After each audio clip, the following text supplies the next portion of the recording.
Megan was a young journalist, naturally interested in antiques, old things, and rare collectibles. Besides her job, this was her personal obsession. Every weekend she would roam the city's old bazaars, flea markets, and secondhand stores, searching for new stories and unique items. One cold and foggy morning, Megan walked down a side street of the city's oldest bazaar. The street was narrow and dimly lit. The cracked walls of old buildings and faded signage already made the atmosphere eerie. Suddenly, her eyes fell on a hidden store. On the door was written, "Whispering Curiosities, Treasures of Forgotten Times." Megan's curiosity piqued. She slowly pushed the door and entered the store.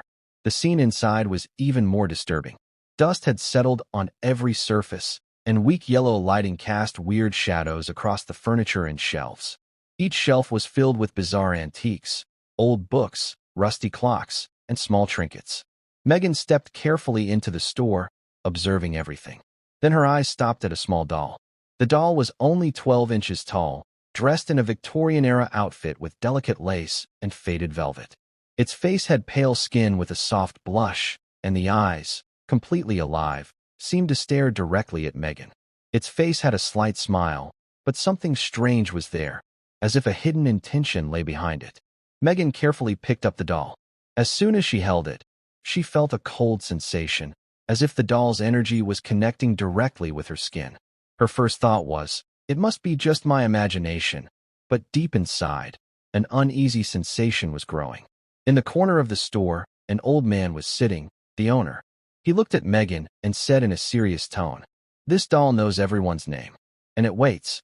If you buy it, there is only one certainty: it will never leave you." At first, Megan thought it was just a joke.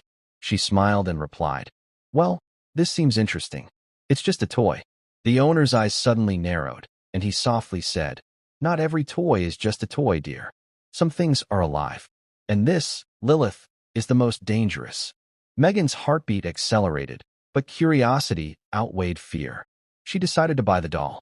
After completing the transaction, the owner gave her a small envelope containing the doll's history and warnings. Megan planned to open it later, on her way home. The path home was unusually silent and foggy. Megan entered her apartment and carefully placed the doll on a shelf. At first glance, the doll seemed innocent, but when Megan came back from the kitchen with water, its position had slightly changed, from the table corner to the bedside table. Megan thought she might be hallucinating, but the feeling was real, uneasy, and uncanny. At night, Megan noticed the doll's stare was continuously focused on her, no matter where she moved in the room. Whether she sat on the bed or in a chair, the doll's eyes tracked her every movement. On the first night, she softly heard, "Megan." The voice was so subtle it almost felt imagined, but her heart rate instantly doubled. Sleep became disturbed. Suddenly, the curtains moved, soft whispers came from the hallway, and the room felt a cold draft, as if invisible hands were touching Megan. She moved the doll aside, but hours later, when she checked, it was back by the bedside table. Megan realized the doll had never been where she first noticed it. This thought created a chilling fear in her mind. The toy was not normal. She recorded the night's events in her journal. "Tonight, the doll stared at me directly, and I almost heard a voice, as if it was calling me." The next morning, even in pale sunlight, Megan still felt uneasy. The doll was perfectly placed from every angle, as if it had anticipated every movement. Megan's mind remained continuously alert. This feeling, this stare, everything was beyond the logic of the natural world. Megan's obsession with observing the doll intensified. She tried to convince herself that nothing unusual was happening, yet every movement she made seemed to be tracked. Every glance at the doll confirmed it had shifted position again, always subtly, but enough to create discomfort. Even when she left the room briefly, upon returning, the doll appeared exactly where it wanted to be. The unease grew as Megan realized that her apartment, usually comforting, now felt like a trap.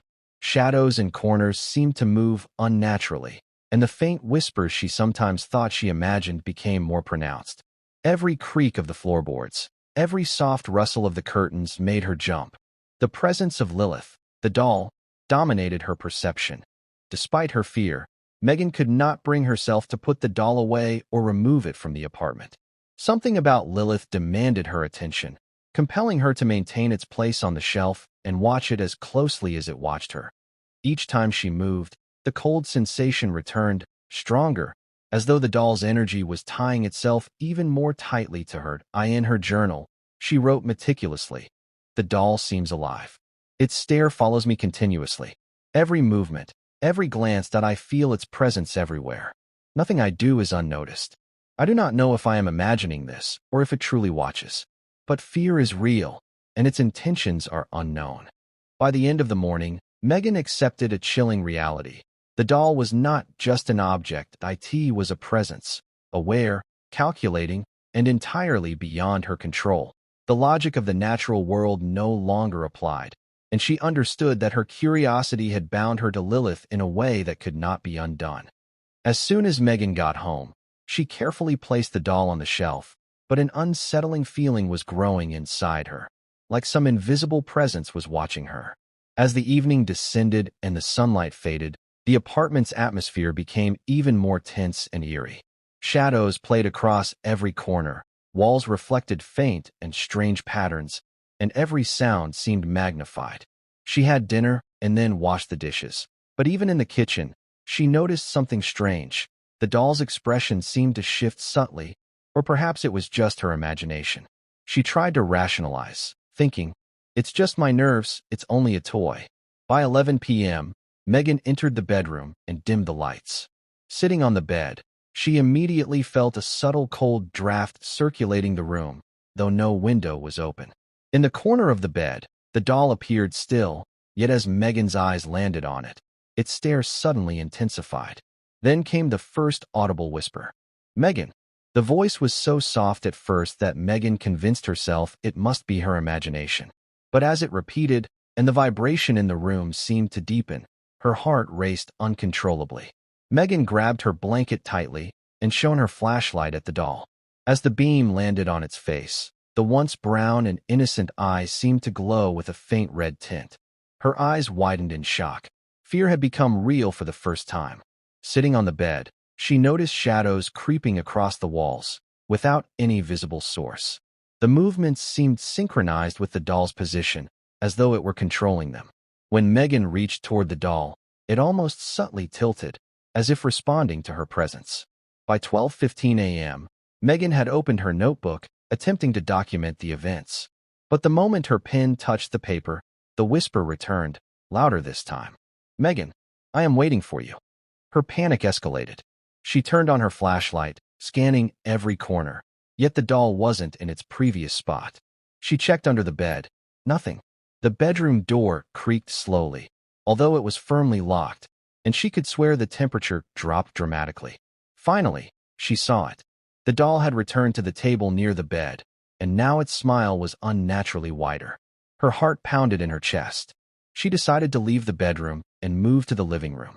As she stepped off the bed, the light bulb flickered violently, and there was a sudden knock on the door, impossible, as the apartment was sealed tight.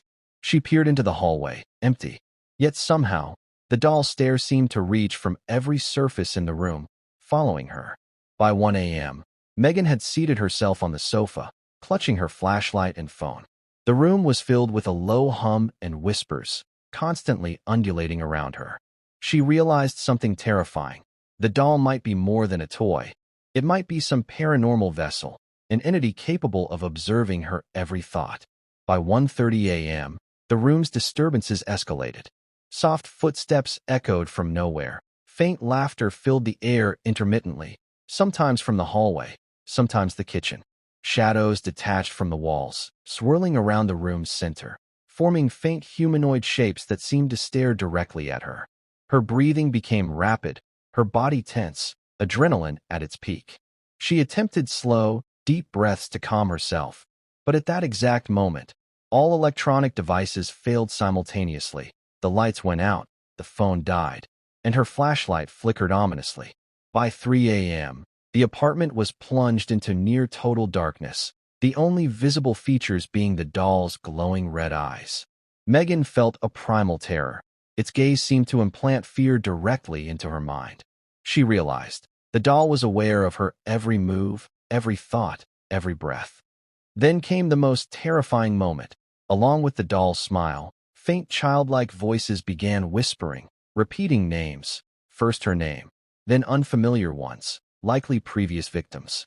By 3:30 a.m., Megan felt she was at her breaking point. The doll's subtle movements, now more pronounced, had her cornered psychologically. Shadows gathered in the corners, forming human-like silhouettes, each silently staring at her. Megan, shaking and terrified, made a crucial decision. If she wanted to survive, she needed to study the doll and understand its origin. But the night had already pushed her to the edge, hands trembling, body stiff, every nerve screaming in fear. The first night had proven one undeniable truth. This doll was alive, intelligent, and merciless. Survival would require more than courage. It would demand knowledge, strategy, and luck. The morning after the first night, Megan awoke to a strange silence. For a moment, she felt a sense of relief. The apartment seemed normal in the daylight, but that calm didn't last long. The doll sat on the table near the window, seemingly innocent under the sun's soft glow, yet Megan couldn't shake the memory of its red, glowing eyes and that chilling whisper. As she moved around, she noticed subtle oddities. Objects she hadn't touched had shifted slightly. A cup from the kitchen counter now sat on the living room table. A chair that had been tucked under the dining table was slightly pulled out. At first, she rationalized. Perhaps she had moved them subconsciously during the night. But deep inside, she felt a gnawing dread. She wasn't alone. Megan tried to continue her day as normal, but her phone began acting strangely. Texts she hadn't sent appeared in her messages. "Megan, we see you." Emails opened themselves on her laptop, and in each, the subject line read simply, "I'm here." Panic started to creep in. She called her neighbor, hoping someone would help her rationalize these experiences. But when she showed the doll, the neighbor laughed it off. "It's just a toy, Megan. You're letting your imagination run wild." The day passed slowly, and the sunlight outside couldn't calm the feeling of being watched. By evening, Megan noticed the doll had moved again. It was now on the armchair in the living room, perfectly facing her as she sat on the couch. Its porcelain face seemed to tilt slightly, following her movements, and its faint smile felt almost sentient. By nightfall, the paranormal activity intensified. The apartment became colder than before, and shadows began to behave strangely. Megan would glance at one corner of the room, only to find the shadow stretching unnaturally, detaching from its source, and then snapping back when she looked away. The flickering lights created disorienting patterns, and every time she blinked, it seemed the doll had shifted slightly. Around midnight, Megan attempted to sleep again, but sleep was impossible.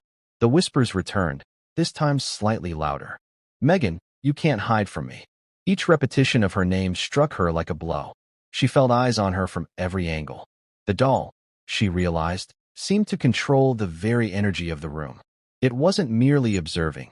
Its presence manipulated the environment. The subtle vibrations she felt, the objects moving, the cold spots, they all seemed connected to the doll's awareness. In a desperate attempt to regain control, Megan turned to her laptop, intending to research paranormal signs. As she typed, words appeared on their own, phrases forming on the screen without her input. "I know everything. Your fear is mine." Her hands shook violently. Megan backed away from the computer, but the device wouldn't shut off. Lights flickered, shadows shifted violently, and the faint sound of laughter filled the apartment. It wasn't a human laugh, nor a child's. It was hollow, echoing, as though it came from within the walls themselves. Megan then noticed something she hadn't before. Faint, almost invisible markings on the walls. They looked like scratches, but perfectly formed into letters. She squinted closer, and her stomach turned cold. Written repeatedly across the walls in faint, dark lines were words she could barely read. "Megan, I am watching. Megan, you belong to me." Her fear escalated into pure terror. Megan ran to the bedroom, desperate to isolate herself, but the doll followed, or at least, seemed to. By the time she reached her bed, she froze. There it was, sitting upright on the pillow, its small porcelain face tilted, staring directly at her. The faint blush on its cheeks glowed unnaturally, and its eyes now shimmered with an eerie, almost liquid red glow. By 1:30 a.m., Megan realized she could no longer rationalize what was happening. The doll had gained control, not just over the apartment, but over her mind. Every object she touched moved on its own, every sound was amplified, and every shadow seemed to form humanoid shapes, circling her as if waiting for a signal. Desperate for survival, Megan tried something bold. She picked up the doll, intending to throw it out the window. As soon as her hands touched it, the room plunged into darkness. A cold, suffocating energy enveloped her. Her breath became visible in the freezing air, and a chorus of faint voices whispered names, hers included, growing louder, overlapping in a terrifying symphony. The doll's tiny porcelain fingers tightened against her wrist. Though it was impossible, they were rigid, unmoving. Yet Megan felt pressure, a force pulling her in. Its eyes glowed brighter, and the faint laughter grew into a guttural, chilling sound that reverberated inside her skull. Megan dropped the doll in terror.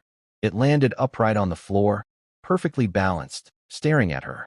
Shadows detached from the walls and floated toward it, forming shapes reminiscent of children, adults, all faceless, all silent, all waiting. She realized then the horrifying truth. This was not a toy. Lilith, as she would later learn, was alive, and every owner before her had succumbed to the same manipulations. By 3 a.m., Megan huddled in a corner, trying to stay calm. She understood one thing clearly. Survival required understanding, observation, and an immense mental fortitude. She couldn't fight the doll with strength alone. It was smarter, more patient, and infinitely more dangerous than any human. The first night had shattered her sense of reality. Megan now faced the undeniable reality that the doll was a conscious, supernatural entity, one that knew her name and would not rest until it claimed her. After the first 2 nights, Megan realized she could no longer dismiss the doll as a mere toy. Its behavior, the whispers, the glowing eyes, and the chilling laughter, all pointed to something supernatural, something intelligent. Survival depended not just on hiding or avoidance. She needed answers. By mid-morning, she gathered her courage and opened the small envelope the store owner had given her. Inside were fragile, yellowed papers, containing notes and clippings about the doll's previous owners. The first line made her stomach tighten. This doll has been passed down, or rather, claimed, since 1892. Every owner eventually disappeared. Megan read on. The first documented owner had been a wealthy industrialist's child in London. The child loved dolls, particularly this one, which was described as having a peculiar awareness, as if it could anticipate your movements. Within 6 months of receiving it, the child vanished without a trace. No signs of struggle, no clues, simply gone. The next series of notes detailed owners over decades: a seamstress in Paris, a schoolteacher in Vienna, a young boy in Prague. Each story was similar. The owner grew increasingly obsessed with the doll, often hearing whispers at night calling their name. Then, one morning, they were gone, leaving only the doll behind. The notes included sketches of the doll in various positions, all eerily lifelike, and each owner's name written beneath, names now blurred and faded with age. Megan's hands trembled as she continued reading.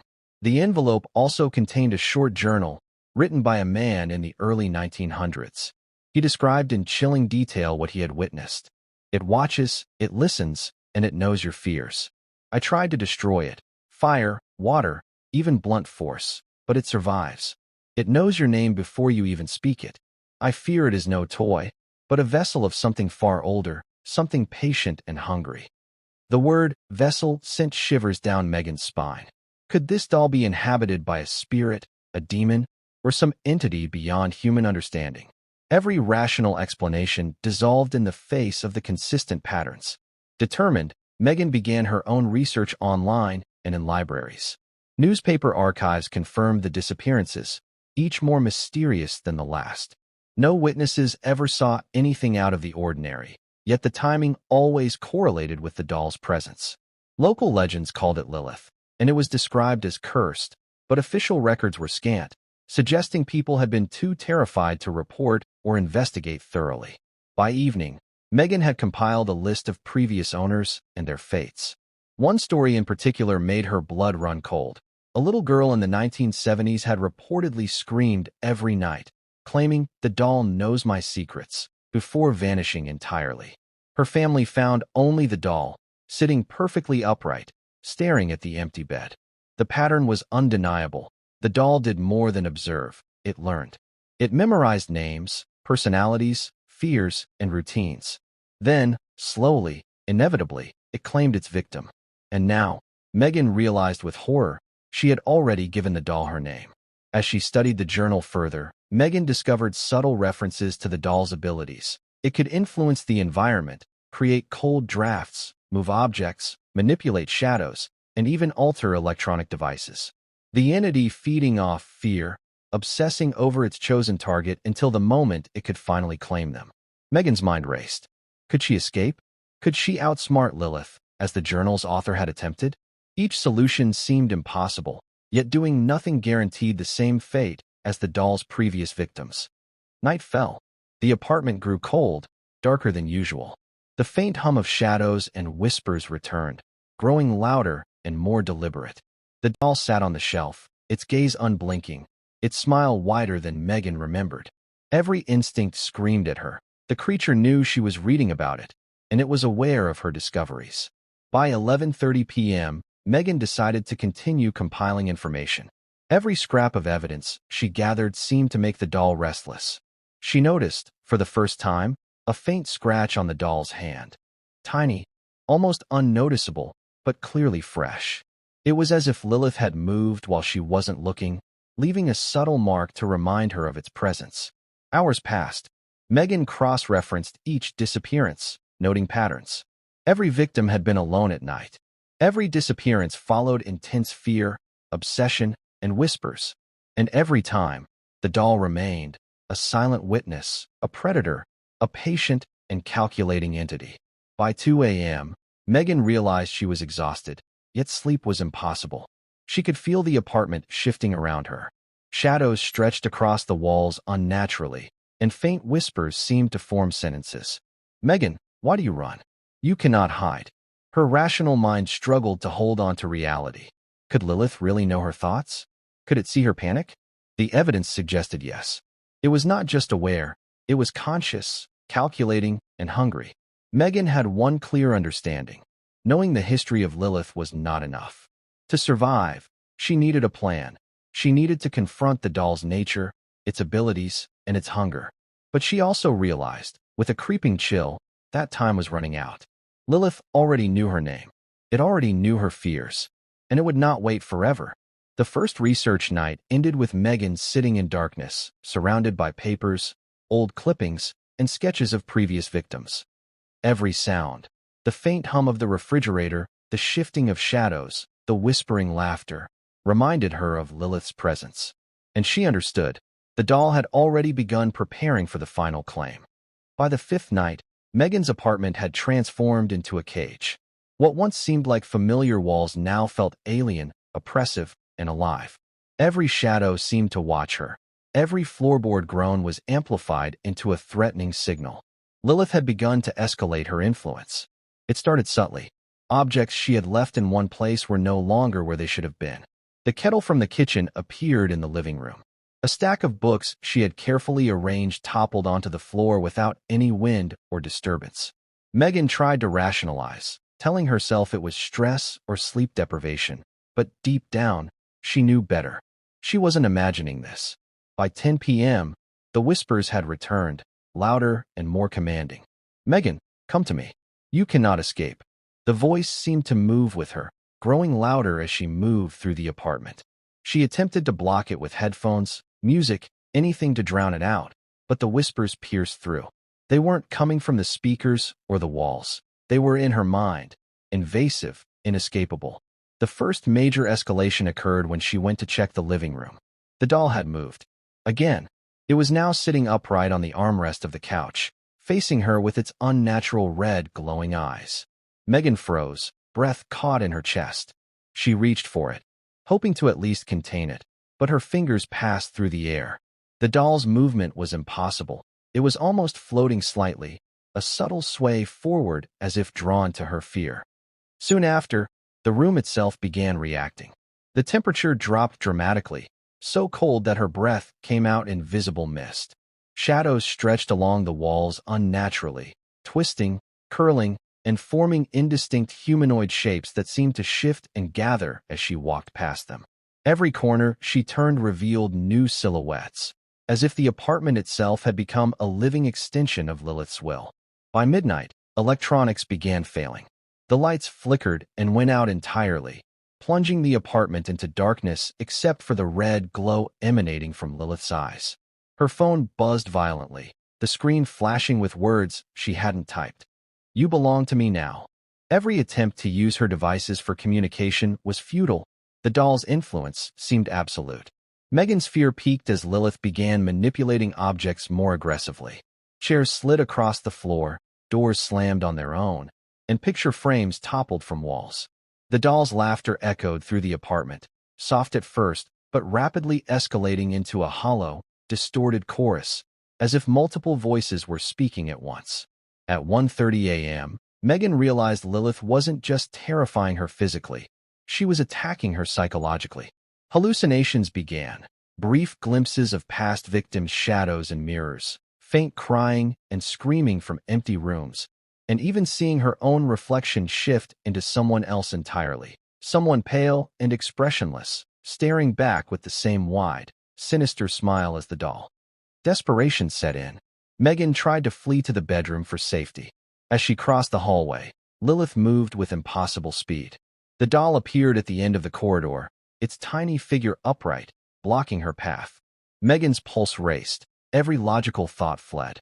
The whispers intensified, repeating her name in an endless loop. "Megan, Megan, Megan." She tried to throw the doll into the bathroom, but as soon as she touched it, a cold energy surged through her arms, forcing her to drop it. It landed upright, perfectly balanced, as if mocking her attempt. Its gaze locked onto hers with almost predatory precision. The apartment now felt like a trap. Lilith's presence was everywhere. The shadows, the cold, the sounds, even the faint vibrations in the floor seemed orchestrated. Megan realized with horror that this wasn't random. Lilith was actively hunting her, learning her patterns, manipulating fear itself to weaken her resolve. By 2:30 a.m., the final escalation began. The humanoid shadow shapes coalesced into more distinct forms, tall, faceless figures that floated silently toward the doll. The whispers now became coherent phrases. "We see you. You cannot hide. You are mine." Megan's vision blurred with tears and panic, but she could not tear her eyes away from the glowing red stare of Lilith. At that moment, the doll's influence reached its peak. Megan felt an invisible force pressing her to her knees, her limbs trembling uncontrollably. She could hear the faint heartbeat of something massive in the room. Her own? Or Lilith's? The doll's laughter now combined with the chorus of voices from the shadows, creating a symphony of terror that invaded her very mind.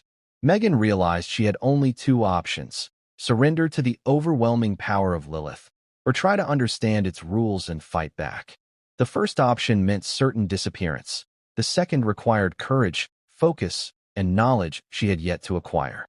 As the clock approached 3 a.m., Megan clutched a notebook and pen, her only tool to document, analyze, and possibly survive. Every movement Lilith made seemed deliberate, testing her, learning from her fear, preparing for the inevitable final claim. Shadows twisted and swirled, the red glow never leaving the doll's eyes. Megan knew one undeniable truth: Lilith would not wait forever. The night ended with Megan sitting in the center of her living room, trembling, surrounded by shadows and whispers. Lilith sat silently on the couch, glowing eyes locked on her, patiently awaiting the moment it would strike. Megan had survived the night, but only barely. She understood that the next encounter would not be a test, it would be a confrontation. By the sixth night, Megan's exhaustion was almost complete. Sleep had become impossible. Her days were filled with fear, and her nights with relentless terror. Yet the horror also brought clarity.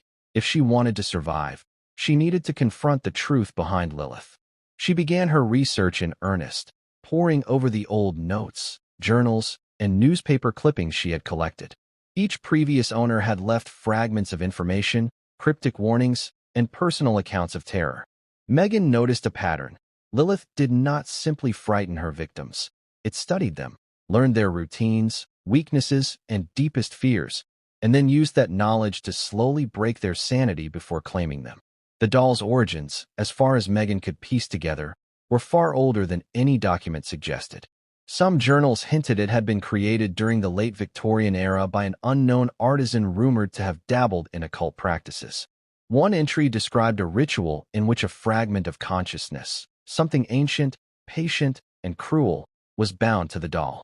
From that moment on, the doll became alive in a malevolent way, feeding off fear, manipulating shadows, and controlling the environment around it. Megan's hands trembled as she read a particularly chilling passage from a century-old journal. The doll knows your name before you speak it. Once she learns it, she waits patiently, invisibly weaving her presence into your life. Fear feeds her. Obsession binds you to her. There is no escape without confronting what she truly is. The name repeated throughout the texts, Lilith. Megan finally understood that this was not just a toy. Lilith was a conscious, supernatural entity with intent, intelligence, and malevolence. Every disappearance in the historical records, the children, adults, and families, had been the result of the same process. The doll claimed its victim, leaving only terror and mystery behind. By nightfall, Megan pieced together the most horrifying truth. Lilith had already begun claiming her. The whispers, the shadows, the movements, they were all part of a slow, calculated method to break her mind and body. She realized that awareness alone would not be enough to survive. She needed to understand the rules Lilith followed, exploit any weakness, and prepare for confrontation. As Megan sat surrounded by her research, she noticed subtle signs she had missed before. The doll's fingers, porcelain and seemingly rigid, had faint scratches along the edges, as if it had moved while unobserved. Tiny indentations on the shelf where it sat suggested it could manipulate objects without visible effort. Even the shadows seemed more animated, twisting subtly toward her whenever her attention wavered. By 11:30 p.m., Megan could no longer ignore the patterns. Every previous owner had been alone. Every disappearance followed an escalating fear, and the doll's behavior had remained consistent. Lilith did not act randomly. It was methodical, intelligent, and terrifyingly patient. She realized that to survive, she would have to break the cycle, something no one had apparently succeeded in doing before. Suddenly, the apartment seemed to grow colder, and the whispers returned, now almost urgent. You know my name, you cannot deny me. The red glow in the doll's eyes intensified. Shadows along the walls began stretching unnaturally, moving independently of any light source. Megan felt the same crushing pressure she had felt on previous nights, as if invisible hands were pressing against her limbs. It was then she understood fully. Lilith thrived on fear, obsession, and isolation, feeding her strength until she would be vulnerable enough to claim completely. Desperation filled Megan. She began outlining a plan based on the historical accounts, noting patterns, timings, and behaviors. She decided to create a strategy: observation first, recording all events, and attempting controlled interactions with the doll. She knew confrontation was inevitable. The historical records had shown that ignoring or fleeing only delayed the inevitable. Lilith would follow, no matter the distance or precautions. As the night deepened, Megan finally accepted the horrifying reality. She had already entered Lilith's world, and the doll's gaze was no longer just on her body. It was inside her mind, aware of every thought, every fear, every heartbeat. Survival would depend on courage, understanding, and luck, and she knew that if she failed, she would vanish like all those who had come before her. The revelation left her trembling, but for the first time, she also felt a strange clarity. Knowing Lilith's nature meant she could potentially manipulate the entity's patterns. Knowledge was her only weapon. The doll's stare seemed to notice this shift. Its red glow flickered subtly, as though assessing Megan's growing awareness. By 2:30 a.m., Megan sat in the center of the living room, surrounded by notebooks, clippings, and sketches of previous victims. Lilith rested on the couch, eyes fixed, smile widening imperceptibly. Megan whispered to herself, steadying her shaking hands. I know what you are. I know what you do. And I will not give you my fear. The night ended with a tense, silent standoff. Lilith's red gaze never wavered, but Megan's resolve had strengthened. The revelation was complete.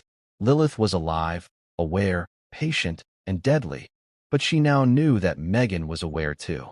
The game had changed. By the seventh night, Megan's apartment had transformed into a nightmare.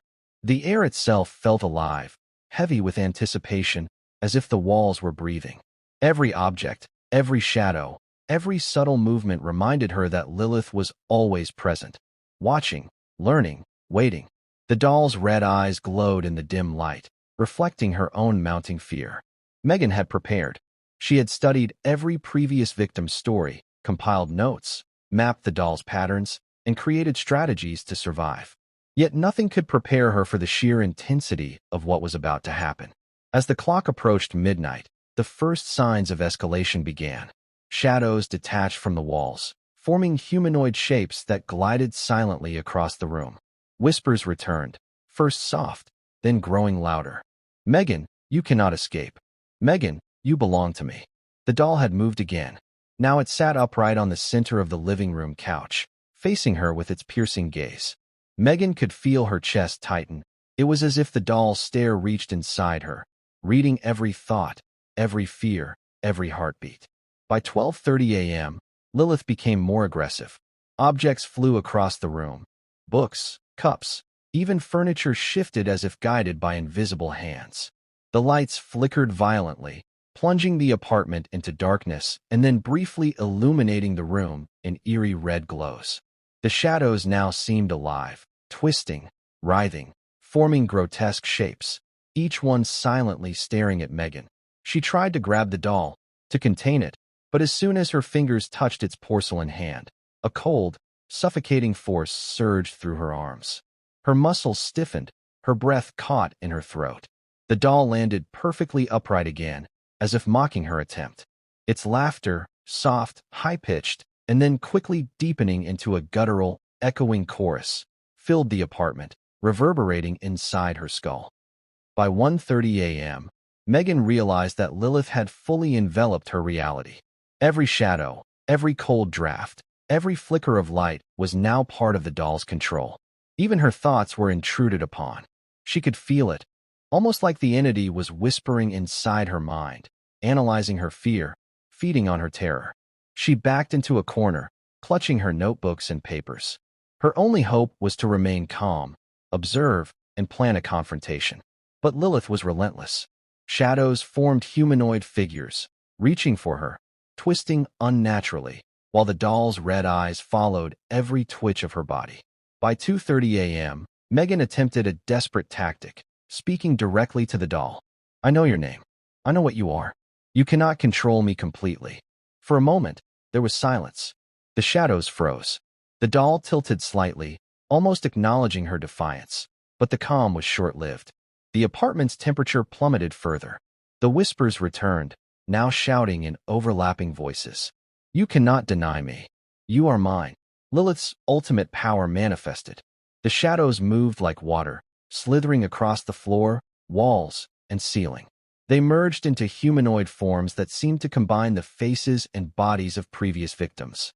Megan's stomach churned as she recognized some of them. Pale, expressionless figures staring silently with the same wide, sinister smiles as the doll. At 3 a.m., Megan realized there was no physical escape. The doll had complete control over the apartment, the shadows, and even the air itself. Her only chance was mental, outsmarting Lilith by exploiting patterns, remaining calm, and using the knowledge she had compiled over the week. She began moving deliberately, keeping her movements slow, calculating. Every step was timed to avoid drawing the shadows too close.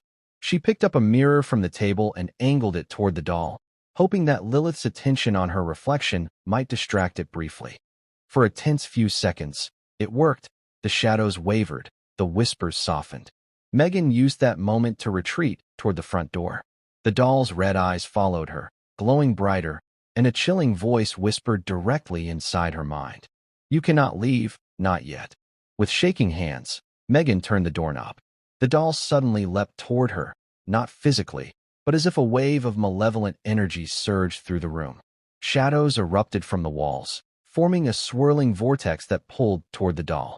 Megan felt herself dragged backward, but sheer adrenaline gave her the final push.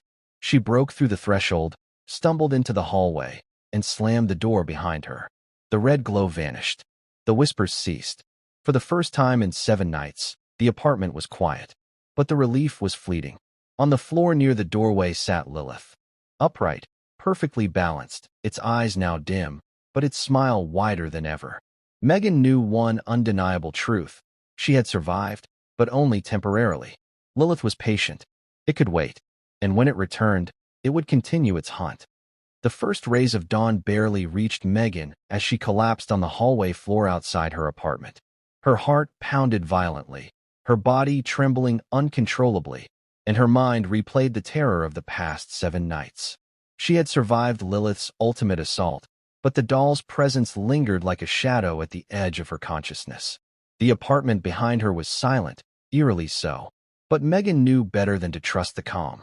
Lilith did not need to speak, move, or show its glowing eyes to maintain control. It waited patiently, biding its time, feeding off fear, even when she wasn't looking. Megan understood that true escape was impossible. The entity was bound to her in ways she could neither see nor fully comprehend. As she gathered her scattered notes, papers, and notebooks, Megan reflected on what she had learned. Lilith was more than a cursed toy. It was an ancient consciousness, bound to a porcelain vessel, existing to study, terrorize, and eventually claim those whose names it knew. Every owner before her had been destroyed in body, mind, or both. Some had vanished without a trace. Others had descended into madness before disappearing. The pattern was clear, and it had now included her. Despite the trauma, Megan's mind was sharp. She realized the one advantage she had: knowledge. Lilith was patient, yes, but predictable in its cruelty. It followed patterns, learned, and preyed on fear. That knowledge allowed her to temporarily avoid the worst of it, to survive the night, and to document the doll's behaviors in meticulous detail. But surviving was different from defeating. Megan spent the entire morning carefully observing the doll from a safe distance. It remained in the living room, upright, staring, silent, but something had changed. Its gaze was less aggressive, almost contemplative, as though Lilith was aware that Megan now understood its nature. The thought sent a fresh wave of dread through her. Knowledge had made her a more challenging prey, but Lilith was patient. It could wait decades if needed. She realized that the world beyond her apartment would not be safe. Lilith's curse followed its victims. It didn't need proximity to act. The awareness, the connection, the terror it planted, those would persist. She had survived physically, but psychologically, Lilith was already entwined with her mind. Determined, Megan packed her notes and records into a box, a desperate attempt to preserve evidence of the doll's true nature. She knew that reporting it to authorities would do nothing. No one could comprehend Lilith's power. It existed outside the laws of the living, outside human understanding. Only awareness, preparation, and vigilance could offer temporary protection. By noon, Megan decided to leave the apartment for a brief time. The act of leaving, the simple motion of stepping outside, felt like a small victory. She glanced back at the apartment door, at the shadows where Lilith sat silently, its red eyes now hidden in the daylight. For a moment, she felt relief. But as she walked down the street, she noticed a subtle, almost imperceptible reflection in a shop window. There, at the edge of her vision, was Lilith's faint, small smile. Her stomach sank. She understood the horrifying truth. Lilith did not need to follow physically. Its awareness was absolute. Its patience infinite. Her name, her fears, her very essence were now marked. And it would wait. Megan's escape was not freedom. It was temporary reprieve. Lilith would return. The whispers would return. The red glow, the shadows, the terror. It would all return, and when it did, there would be no running. The story concluded not with resolution, but with lingering dread. Lilith remained, patient, eternal, and unstoppable, a porcelain predator in human form. Those who encountered her would never forget her, and those who survived were forever haunted, knowing that a toy with a smile and a name could outlast death itself. Megan's final thought as she walked away, clutching her notes, was a chilling acknowledgement. I survived tonight, but Lilith knows my name, and it will wait. If you enjoyed this story, don't forget to like and subscribe. Comment below, what would you do if Lilith knew your name? Until next time, remember, some things never really leave.